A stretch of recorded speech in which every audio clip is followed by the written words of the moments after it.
Commercial space వెర్రి వెంగళప్పలు.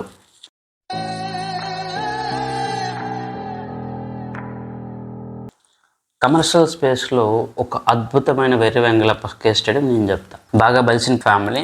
సరే, ఎప్పటి నుంచో నాకు ప్రాపర్టీ కోసం అడిగారు కాబట్టి నేను కొన్ని రికమెండేషన్స్ ఇచ్చాను.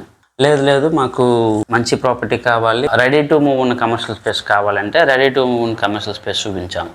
లేదు మాకు విత్ టినెంట్ కావాలంటే commercial space with tenant new property చూపించాం. తర్వాత వాళ్ళు అడిగింది ఈ టినెంట్ మాకు లైఫ్ లాంగ్ ఉండడు అని చెప్పేసి అంటే ఒక పెద్ద ఎంఎన్సీ కంపెనీ ఉన్న ప్రాపర్టీ కూడా మనం చూపించాం. అప్పుడు ఆయన అన్న పాయింట్ ఏంటంటే మీరు 80% ఈల్డ్ వస్తుంది, నాకు 10% ఈల్డ్ కావాలని చెప్పడం జరిగింది.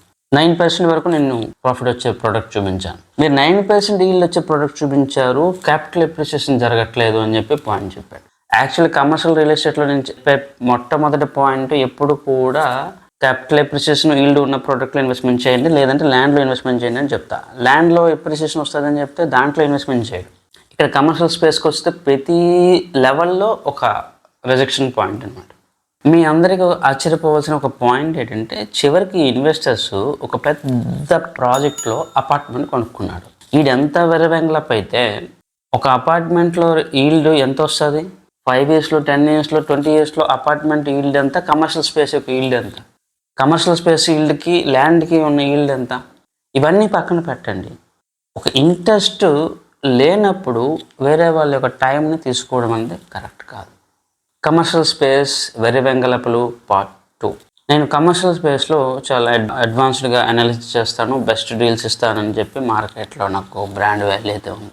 కొంతమంది వాళ్ళు ఓన్గా డైరెక్ట్గా బిల్డర్ దగ్గరికి వెళ్ళి ఇన్వెస్ట్మెంట్ చేసుకుంటామని చెప్పి ఇన్వెస్ట్మెంట్ చేసుకుంటారు.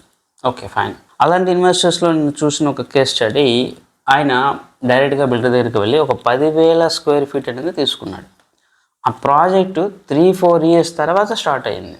ఆయన కొనుక్కుంది అప్పుడు 6,000 రూపాయలు. ఇప్పుడు ప్రాజెక్ట్ స్టార్ట్ అయిన తర్వాత 8,000 రూపాయలకి మార్కెట్లో అది సేల్ అవుతూ ఉంది.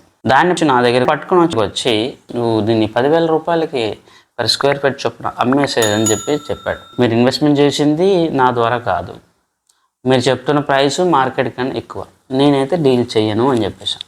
ఇప్పుడు ఈ ఇన్వెస్టర్ ఎవరి ద్వారా సేల్ చేసుకుంటాడు, ఎంతకు సేల్ చేసుకుంటాడు, ఆయనకు వచ్చిన రిటర్న్ ఎంత? నేను ఇక్కడ చెప్పవలసిన పాయింట్ ఏంటంటే తెలివితేటలన్నీ మాలాంటి వాళ్ళ దగ్గర ఉపయోగిస్తారు కదా, మరి ఇదే తెలివితేటలు బిల్డర్ దగ్గర ఎందుకు ఉపయోగించరు?